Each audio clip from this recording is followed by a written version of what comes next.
नागपुरात मेंदू ज्वर सदृश्य संशयित आजारानं मृत बालकांचा अधिकृत आकडा 10 वरती पोहोचलेला आहे। 10 पैकी 5 मृत बालक महाराष्ट्रातील वेगवेगळ्या भागातील असून ते नागपुरात उपचारासाठी आलेले होते, तर उर्वरित 5 बालक मध्य प्रदेशामधून नागपुरात उपचारासाठी आलेले होते।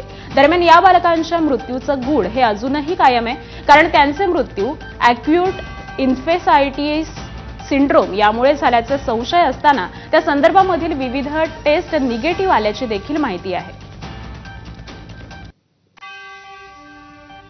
चे मुख्य आजार आहे जसं जॅपनीज एन्सेफलायटिस, त्याच्यानंतर मग चंदीपुरा, त्याच्यानंतर हर्पेक्स सिम्प्लेक्स व्हायरस आणि इतर सुद्धा व्हायरस हे सगळेच्या सगळे निगेटिव्ह आलेले आहे।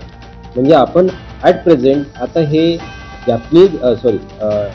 ॲक्यूट एन्सेफलायटिस सिंड्रोमचे पेशंट आहे की नाही याबद्दल अजूनही क्ल्यू मिळालेला नाही, क्वेश्चन मार्कच आहे। त्यामुळे आपण आता याला डेझिग्नेट नाही करू शकत की एईएसच्या हे डेथ आहे किंवा केसेस आहे।